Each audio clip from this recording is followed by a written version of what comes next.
Hi fellow gardeners, welcome to Garden with Jenny. I'm Jenny. As you can see, I finally have emerged from the house and I'm outside getting ready to do some yard work. Pretty exciting.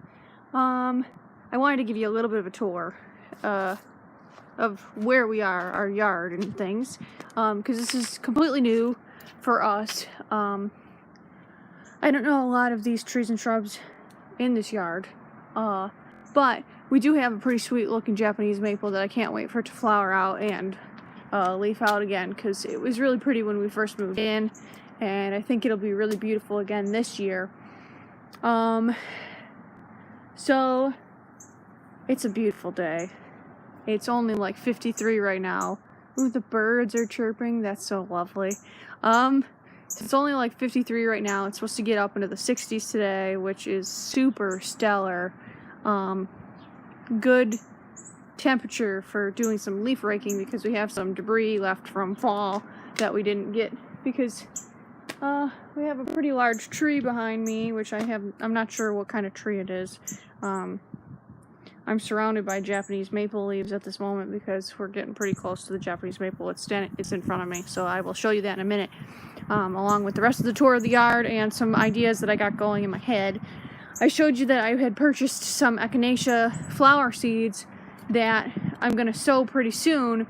I was reading my Penn State Master Gardener's Manual today, right after I ate lunch.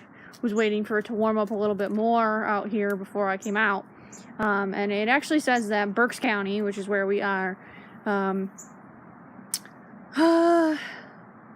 usual last frost date for in the spring is like the first week of May, which is way earlier than I anticipated if I'm reading that book right.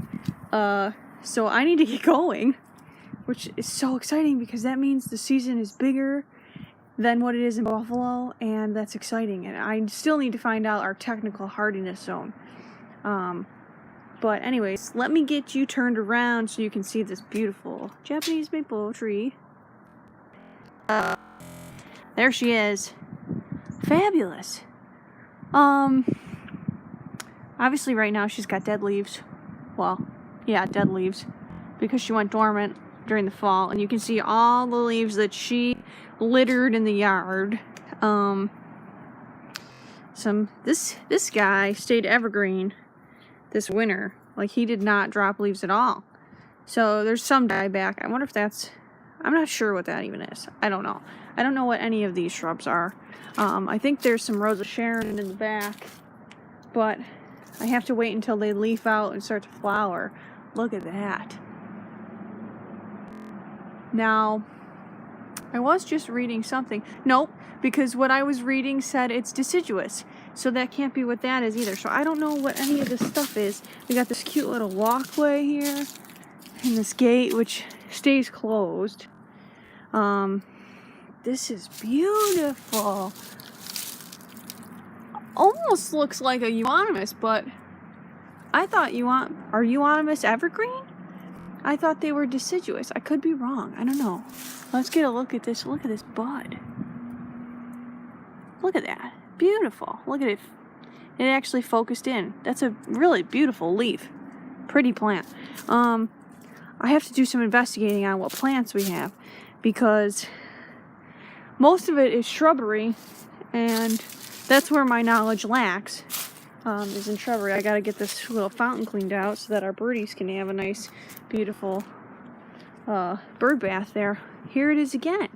Another similar plant. Now you can see that this had berries on it.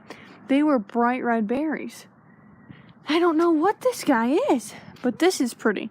And you can tell that there's been some cold temperature damage to it. But that's a pretty plant. Here's some more. And like I said, I'm going to get out here and do some raking today. And some of these plants that I have further back in the garden, I'm going to be taking some of the dead old growth down to the ground. Like right in here, some of these, I think I'm going to take these back to the ground a little bit. Because I think that a lot of these hydrangeas don't grow on the old wood. I think it grows on all brand new wood. Once I get my gloves on, I'll be able to figure that out. But you can see I've got they have some iris in here, and this is actually up against the building now. So the other day when I was taking my one video, I was shooting from this window. I don't know if you can tell, if you can see my houseplants through the window, but that's where I was looking out into the yard. So this is looking at the building. Irises. I don't remember what else was in here when we first moved in, but I kind of like that little ground cover we got going there. I don't know if that's a weed or not, but that's got cute little flowers. And the dreaded creeping Charlie, is that what this dude is? Dreaded. So like this is all stuff I'm gonna yank out today. I don't know where I'm putting it. I might dump all the debris back behind the shed. But the landlord that owns the property and renting to us is really nice, and he's it's our job to take care of the property. So wow, they got a rose back there. That's a shame. That's a bad spot for that rose. This other plant kind of took over, so I'm probably gonna pull that out. But so the stipulations of renting the lower unit is we take care of the lawn as well as the garden. So I have a lot of work to do. Thankfully he's got some tools in the shed that I can use, like a hoe and a rake. I got my rake out over there, and you know, they've got this cute little flower beds made, and that's the back, so that enters into our apartment, or our condo, whatever the heck it is. I don't know all the specifics. This guy right here though is a burning bush. Hey, she knows one. I know this because it's my favorite. It's got very distinct bark, or stem shape I should say. So the euonymus, this is a winged euonymus technically, is the other name for a burning bush. They have square stems. I don't know if I can get it to focus on this one stem, but you can kind of see that it is square in shape. It's not round. So that's how I can tell. And I had forgotten that this had a beautiful display in the fall of the bright crimsony red colored leaves. That's the signature of the burning bush during the fall. I had forgotten that. Let me come in close to this guy. He's pretty. I'm not sure. Maybe a Julia? I don't think so. I'll have to do some more research on him. Hello, nurse. You know, from the Animaniacs show. Maybe, you know, maybe not. That's a beautiful, beautiful tree, shrub thing. I don't know which it's considered. Here's our cute little shed. And then this is where I think I want to do the veggies. I gotta wait to see if any kind of annuals or perennials emerge. But I think what I want to do is this section here would be good to put our veggies in. You know, just not to actually plant them in the ground. I think I want to do them in pots. Big pots, like 12-inch diameter pots. So then I don't have to worry about tilling the soil and what's down here. I think Sean told me that the golf course is pretty clay soil, so I don't want to be dealing with that. Then I got to amend all the soil and stuff, which I'm fine with doing on my own property, but this isn't my property. So I'll be putting money into something that I really don't get any return on investment.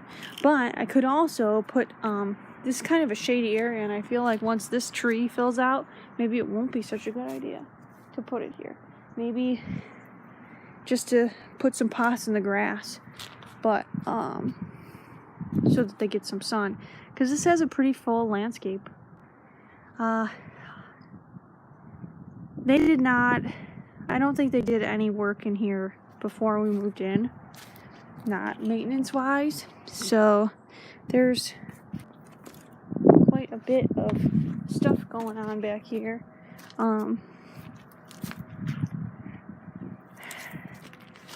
So looks like we got some iris in here too, There's one. They're kind of clustered in here.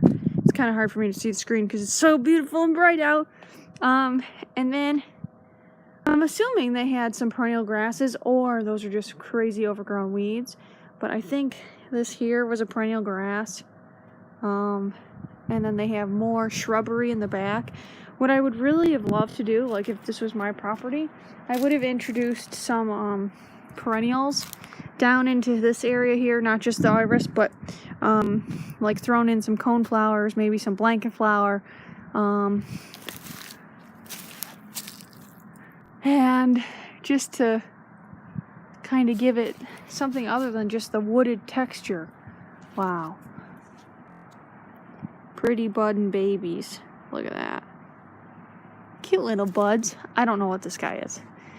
No idea. But he's budding, which is pretty exciting. So another thing is there's a spot right here that would get pretty much morning sun, because this here we are, east is this way-ish. So pretty much this side of the yard is south. This whole yard that we have is south facing, which is good. I just wish some of these trees weren't here. I think these are suckers that I should pull. I think they're suckers from this tree right here. So I'm probably going to cut those to the ground. And I just got to get some of this cleaned up. But this area back here could be good for compost. You know, doing a pile pretty close to the edge of the building here. Or just dumping debris. I think that's where I'm going to put my debris for right now, because I don't know. I don't know where to put the debris. What do you do when you live in the city? You know, like at my parents' house, we kind of lived in a little town outside of a suburb of Buffalo. And my parents had a decent sized yard, so I could just dump the debris wherever I really wanted. You know, they got that chair in there. Not sure what's going on with that, but I want to clean this up. When I get this cleaned up, this here is the Rose of Sharon. It's a hibiscus. I can tell because of the flower pods that have busted open and have probably dropped seed everywhere. Would have been cool to harvest those, but I'm fairly certain that that's what that is. And the rest of it, I kind of have to just wait it out. Wait it out and do some investigating and plant ID. These things have some interesting looking buds that look familiar, but I'm not 100% sure. So again, my tree and shrub knowledge is where I lack in horticulture, and it's good to know where your strengths and weaknesses are. So trees and shrubs are my weakness. But I'm really strong on perennials, annuals, and houseplants. So, yeah, anyways, that was a ramble. So here's our lawn, which Sean's like, I want to nuke it all with Roundup, because most of it's weeds. It's not actual grass. There's some clover in here. Maybe some annual bluegrass. Is that what this is? I don't know. No, I don't know. But he wants to nuke it all and start over. Just reseed, which I'd be okay with. I don't know if the owners are going to be okay with it, though. So I'm going to get to raking, I think. Let me get you to turn around again. So I think that's about it. I forgot to show you this arbor. So we have an arbor right here by where I originally started, where I showed you this is the window that I did the video inside with my houseplants. So there's an arbor here that has a climbing rose on it, and I want to get this rose to look phenomenal this year on this arbor, and it's going to be a challenge. I'm going to have to get a ladder to do some of the trimming, because there's a lot of rose hips up there that need to be taken down. There's some dead wood that needs to be taken out, and it's a crazy thing. It's a beast, and nobody's trimmed it in forever. So I did some mild pruning in the fall, which I probably shouldn't have done. There's some dieback going on. I can see it. I don't know if that's from where I trimmed it or not, but we'll just have to work with it. I don't think that's from me because it goes quite a ways down the stem. I think there's something else funky going on with that. But so I'm gonna get going so that I can rake and clean and start weeding and all that stuff. So thanks for tuning in.